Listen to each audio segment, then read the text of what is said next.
Picture yourself standing in the center of a storm.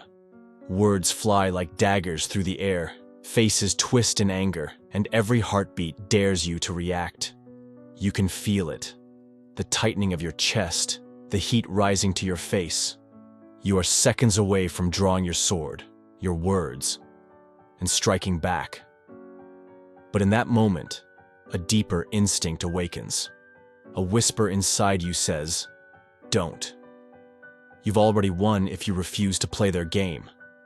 This is the art of not arguing, an ancient hidden power that Nietzsche understood better than almost anyone else. The true cost of arguing.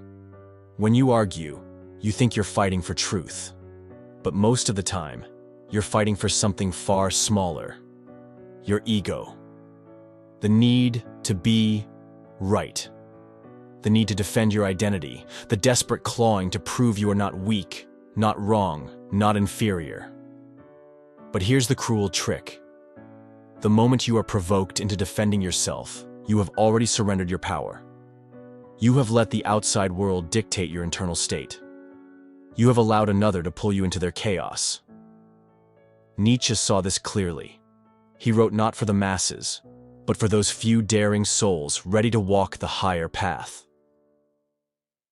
The path where emotional reactions are chains, and mastery over oneself is the first true freedom. The power of the Übermensch, Nietzsche's Übermensch, the Overman, is not a loudmouth barking in the streets, nor a fragile ego shattering under criticism. He is calm, silent, dangerous. He knows who he is so deeply that he has no need to prove it. Imagine being so rooted in yourself that no insult, no attack, no petty argument could shake you. Imagine walking through a world of noise, untouched, carrying within you a power that others can feel but cannot understand. That is the true mark of mastery. Not the ability to out-argue others, but the ability to rise so far above them that they cannot even reach you. The game they play, and how you win by refusing. Understand this. Arguments are traps. They bait you with the illusion of victory. If you just say the right thing, if you just argue hard enough, you can win. But even if you win, you have already lost, because you allowed someone else to control your focus, your emotions, your precious mental energy. Think about it. How many arguments in your life have truly changed anything? Did shouting ever transform someone's heart? Did sarcasm ever heal a wounded soul? Number arguments rarely heal. They harden. They entrench. They waste. Nietzsche's wisdom is brutal but liberating. You owe no one your emotional energy. You owe no one a defense of your existence. Silence as a weapon. Silence is not surrender. Silence is strategy. When you choose not to argue, you don't bow down. You ascend. You refuse to be dragged into the mud, and instead, you force others to grapple with their own frustrations, their own need for validation. Silence unsettles people more than shouting ever could. A quiet mind, a calm face, a simple smile. These are terrifying to those addicted to conflict. They reveal who is truly in control. History is filled with examples of this subtle power. Socrates, who defeated opponents by making them defeat themselves. Musashi, who defeated enemies before swords were even drawn. And countless unnamed masters of restraint, whose names we will never know. Because they never needed the spotlight, never needed applause. Their power was real, and real power is silent. When to speak, when to stay silent. Mastery doesn't mean you never speak. It means you choose when. Speak when your words can build. Speak when truth must be revealed. Speak when the battle is worthy of your strength. But stay silent when arguments are driven by ego, when the fight serves no purpose beyond emotional gratification.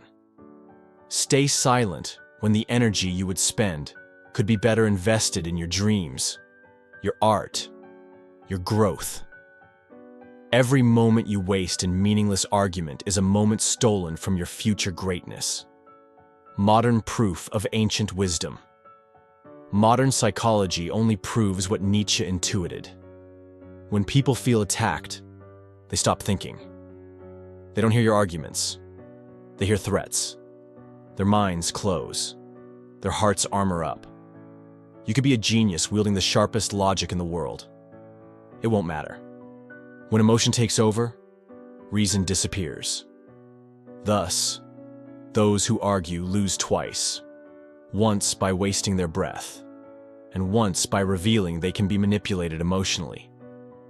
True influence is not built by defeating people in debate. It's built by embodying a presence so powerful, so unshakable, that others are drawn to your calm, not your words. Master yourself, or be mastered. At the core of all this lies Nietzsche's greatest lesson. Master yourself first, or be mastered by the world. You must conquer the need to react. You must kill the hunger for validation. You must rise so far above the emotional games of lesser minds that you become untouchable. You will be tempted. There will be moments where rage burns in your chest, where sarcasm dances on your tongue. You will want to strike back. You will want to win. But remember, the only true victory is mastery over yourself. The final question. So next time you stand at the edge of an argument, poised to leap in, ask yourself, is this battle worthy of me? Is this how I want to spend the limited energy of my one short, powerful life? If the answer is no, then do the most powerful thing you can. Smile, stay silent, and walk away. Because in a world that worships noise, silence is the ultimate form of power. And in a world addicted to ego battles, true mastery is the art of not arguing at all.